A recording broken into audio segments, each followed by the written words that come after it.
Hey, how are you today? This is Josh Patrick, and you're cracking the cash flow code.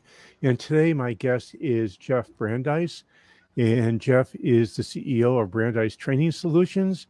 And if you're watching this on Facebook or YouTube, you just saw his contact information wander up on your screen. But before I bring Jeff on, I've been forgetting to do this on a pretty regular basis. And I want to make sure I don't forget to do this time, which is if you're listening to this podcast, which I assume you're doing at some point, I hope you go to wherever you listen to your podcast and give us an honest rating and review. It's a really important thing to do. So I hope you do it. And I say thank you in advance. So now that I've given you the ad for doing our rating and review, let's bring Jeff in and start the conversation. Hey, Jeff, how are you today? I'm doing great, Josh. Thank you so much for having me. Oh, it's my pleasure. And you're a sales training guy who is a recovering CPA. Yes, I made a huge transition of a career from going accounting and moved into sales. So you don't find too many accountants that actually make that kind of a transition. But well, actually, if you're a partner at one of those big 8 firms that you started at and you can't sell, you don't make partner unless you're a technical wizard. That is very true. You need to be able to go through the ranks, and these days, to like you just said, to make partner, the term that they use right now is called a rainmaker. That you need to become a rainmaker in the firm, which is basically bringing revenue in the door to become a partner. So yes, very true. Yeah. So I the fact that we think that, I mean, one of the biggest misnomers in the world is people say, well, I'm not in sales. And let's start there because, it really kind of is an interesting thing is that I like everyone to think they're in sales. I agree. So why is it, do you think people like to say I'm not in sales? Sales seems to have this negativity term because people think of sales and they think of and no offense to this industry, I'm like the used car sales guy, that I'm basically a salesman. They're typically commission based. They're usually pushy personalities. And again, I'm not trying to stereotype any industry or any person, but I think just from the connotation of I'm in sales, it means, if I'm a customer, my barrier goes up, my wall goes up because I don't want to get sold to. The truth is, if you want to get a job, you're in sales. If you want someone to do something, you're in sales. And where I stand, sales is sort of around influencing. It definitely is influencing, and you just even go one step further. You're back in a year ago, you're in a bar, you meet somebody, you're trying to date somebody, trying to ask someone to go out, and you're selling yourself, you're selling your personality. There's an offer, there's an acceptance, or there's a rejection. So yes, sales is always around us. So when you coach people on sales, what's the first thing you start off with? First thing I start off with when I coach people is to build rapport. At the end of the day, I think most people will agree, people will buy from people who they like and trust. And the best way to build that trust is to build rapport. So ask questions to get that person speaking. Tell them about themselves, ask them about their business, ask them about what their challenges are, get them to come out and have them speak. The less you talk when you're first meeting somebody, candidly, I feel the better off you're going to be in the long run. So how important is it to let the person know that you're speaking with that you understand their problems through the questions you're asking? It is important to recognize their challenges, their problems, and be able to, candidly, if you don't know an answer and you don't understand the problem, you just ask another question to dig a little deeper. Sometimes, a lot of times, people will give you an answer, but it's really to find out how much do you really know about them, how much homework you've done, and will you actually ask that next question to dig a little deeper. And I think that's a challenge where I see a lot of sales folks stop. They ask that superficial question, they get kind of a superficial answer, if you would, and they don't follow it up with a, can you explain more about that challenge? Help me understand deeper, really, where you get stuck, or what objections do you hear from your clients when you're trying to sell them your products? And I think it's those follow-up questions that really, separates the, salespeople in general. How many follow-up questions do you coach your folks to ask? I don't really have a set number. I think candidly, part of it is really depending upon how that person is responding to you. I think you don't want to come at them like a rapid fire question where they feel like they're now on a hot seat and you're just going to hit them with 10, 20 questions, because that makes them feel very uncomfortable.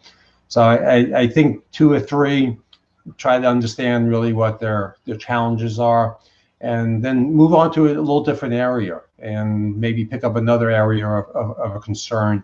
And I try to make these my discovery calls where I can discover maybe 2, 3, 4 different things that are going on with that company, with that individual that they're challenged with, as opposed to just, opening one wound, if you would, and digging deeper and digging that knife in and making it more painful.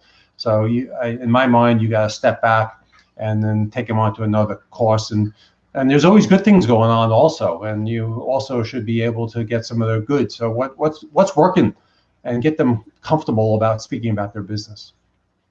Yeah, I'm a big fan of what I call conversational questions. Correct. Meaning that in my first meeting with somebody, which usually goes for somewhere around an hour to 2 hours, because we do a thing called the alignment conversation. Mm-hmm. For the first 2/3 of the conversation, all I do is ask questions. Right. And it's on a very straight, it goes, I have a format for doing it, and it gets people really to have an understanding that I get a deep understanding where they're from, because I know the questions to ask. Correct. Yeah. Yeah. I like the idea of having scripts, quite candidly, where you understand where you want to go, where you want to wind up. I think also, and you probably see this in some sales folks too, they, with all due respect, they wing it. And your prospect knows when you're winging it and you're making stuff up too.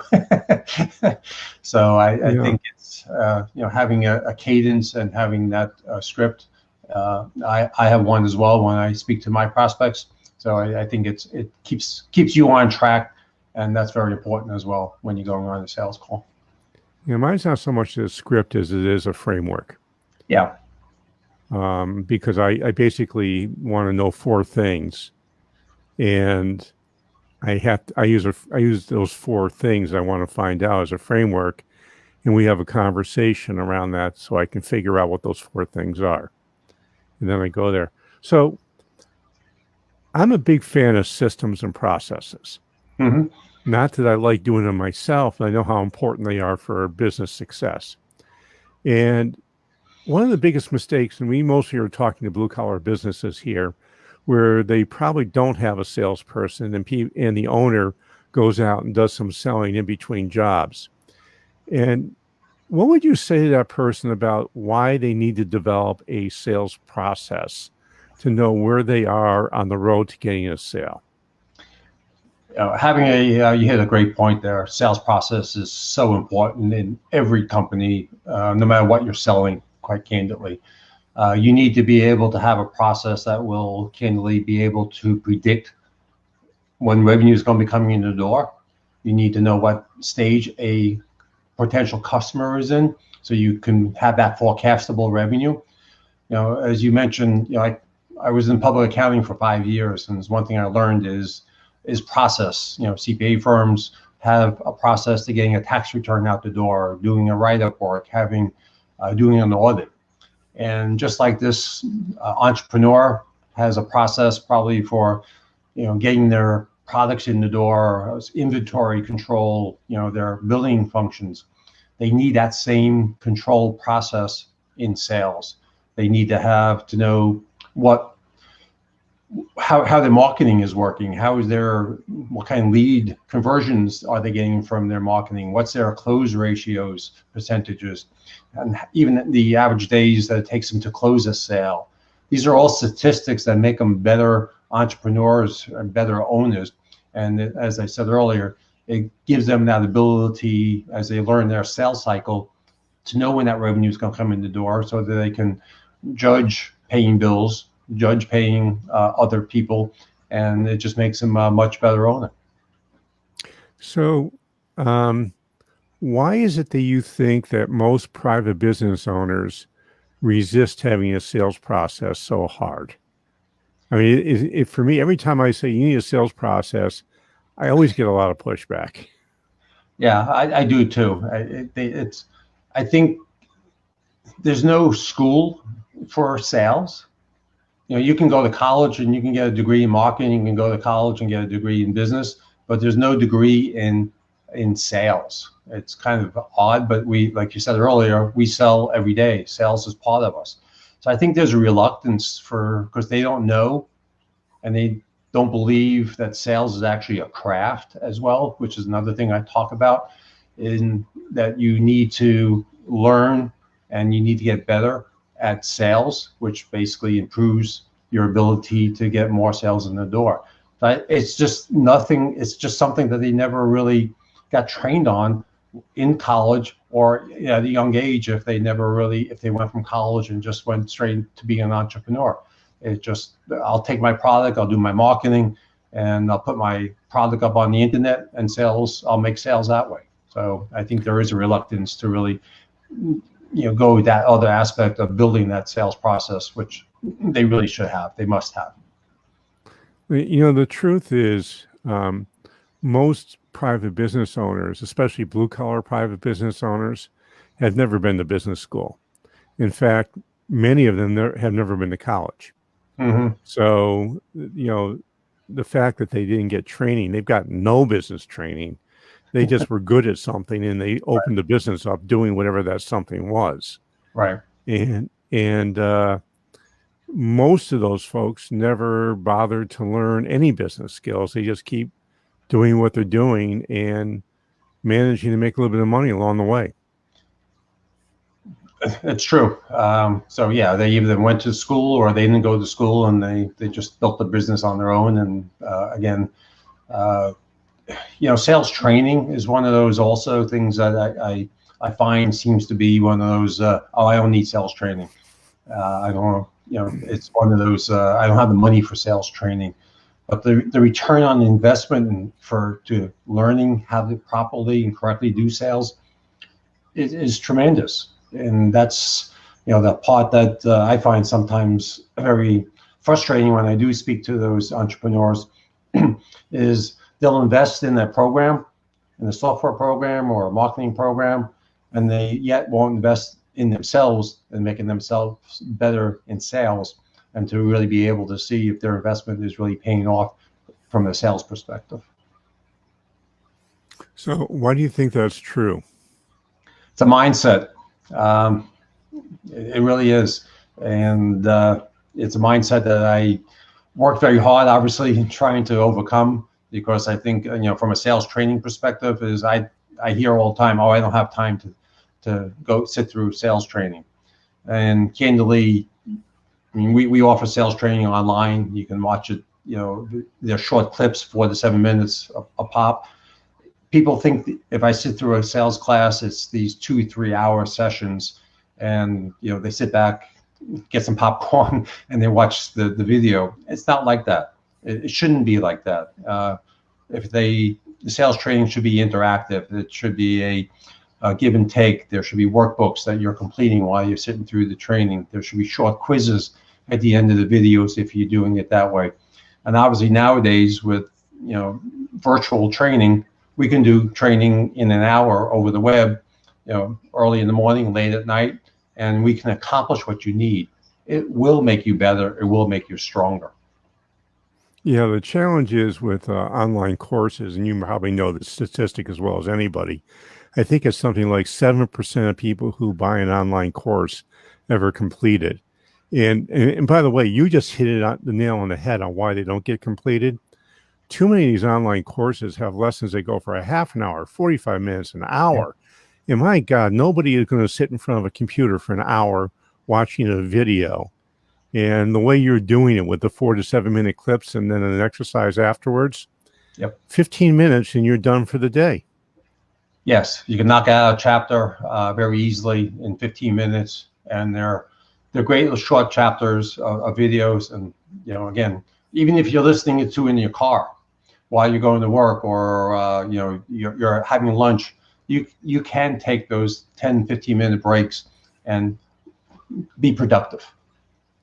Yeah, I mean, the only online courses I ever come close to completing are the ones that are organized like the way you are. And frankly, thankfully, many of the online teachers have now figured this out and have stopped the 1 hour dragging on forever that nobody ever finishes. Right. Because I don't know about you. I don't have an hour to sit in front of the computer and watch a stupid video. I get it. And I'm going to bring one other aspect into this, if I may, Josh. And this is another thing that we teach. When you're doing a presentation to somebody, how people learn is how people buy. Now, I'll repeat that. How people learn is how people buy. The words that they use is so important on how you have to actually switch your presentation to their style of learning. And you take that into your videos where people are visual, but auditory type of people. So what we do in our training is we have workbooks that they can print out.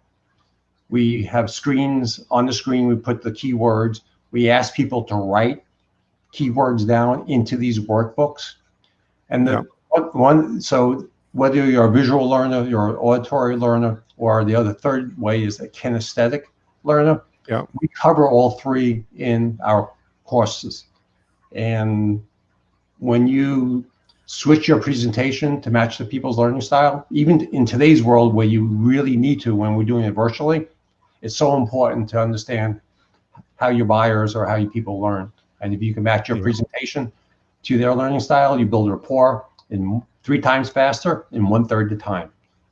Yeah, no question about that. I'm also a big fan of stories in selling, and I'm a huge fan of Don Miller's story brand. He doesn't know it, but I've been pushing his stuff all over the place because it's such a good framework for whatever you're doing.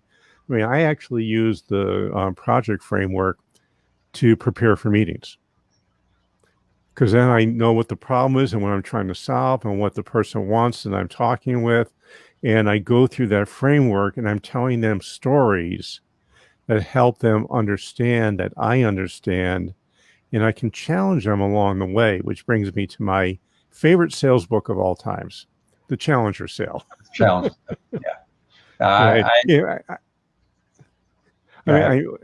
I have been selling that way for my entire life. And The Challenger Sale, for those who don't know, is a book I highly recommend you read. In fact, I think it should be required reading. Is that what their research has shown is that, oh, yes, you do want to build rapport with the person who's buying from you, but more importantly, you want to challenge them to think differently about their problem, and then and this is the important part, and then have a solution for that different thought process that makes you at least appear to be different than all your peers. Agreed. Yeah, storytelling, is so important these days, and especially when you're talking about communications, and that's one of the classes that we do teach. And the examples I actually talk about or speak about during training is our personal stories of how you can take your business communication skills and bring them into your personal life.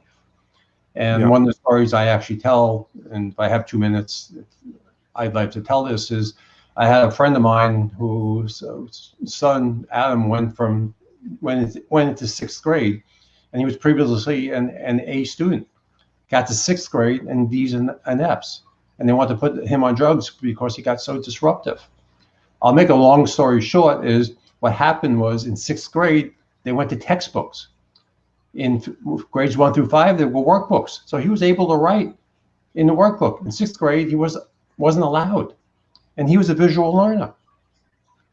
So when you're able to, again, especially in today's world where you have more homeschooling going on, your children need to learn differently as well, and you need to communicate with them differently. So the skill sets that you learn in business definitely can transcend itself and transform itself to your personal lives. Cool. So, Jeff, so tell me, give me a book or two that you think will be useful for people to read if they want to become better at being in sales. There's definitely a Challenger Sale is definitely good out there. Spin Selling is another one.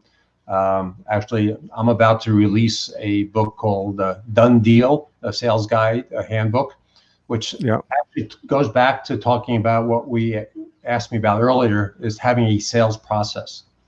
So this defines really a 5-step process from gaining access, understanding the needs of your prospect, doing a presentation or executing a demo, then making sure you're in agreement with that prospect, and then it's time to buy.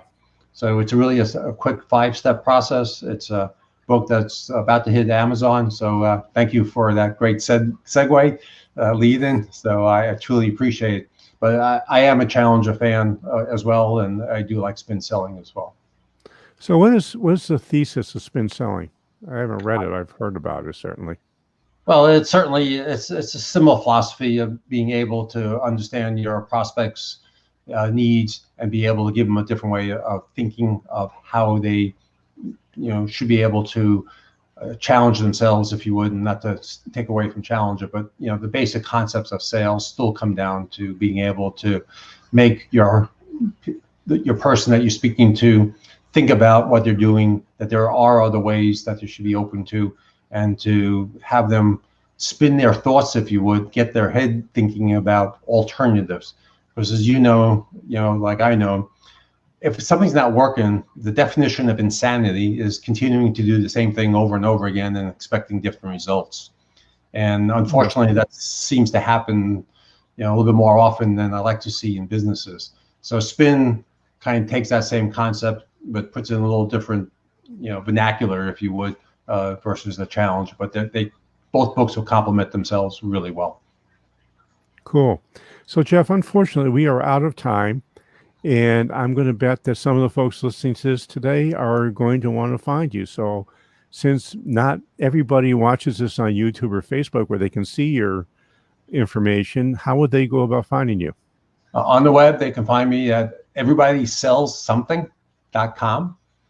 That's everybodysellssomething.com. Or if you'd like to make an appointment with me, have a free consultation, you can go to Speak with Jeff, and spelled JEFF, so speakwithjeff.com. My calendar will show up. You can book 15 minutes or a half-hour appointment. It's free. Love to have a consultation with you, and would look forward and the opportunity to speak with someone with you. Cool. So I thank you. And I also have an offer for you. I have an ebook I've written on what we call the Sale Ready Company.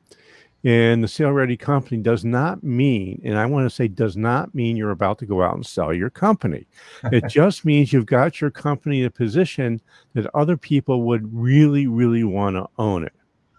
And that's a great place to be. I've written an ebook on the 8 steps to be creating a Sale Ready Company. It's free. It's easy to get. You go to www.sustainablebusiness.co/sale ready. That's www.sustainablebusiness.co/sale ready. You get the free ebook. And if you're interested, you can have a 20-minute phone call with me about what it takes for you to create a sale ready company in your world. So this is Josh Patrick. We're with Jeff Brandeis. You're at Cracking the Cashflow Code. Thanks a lot for stopping by. I hope to see you back here really soon. Thanks for having me, Josh.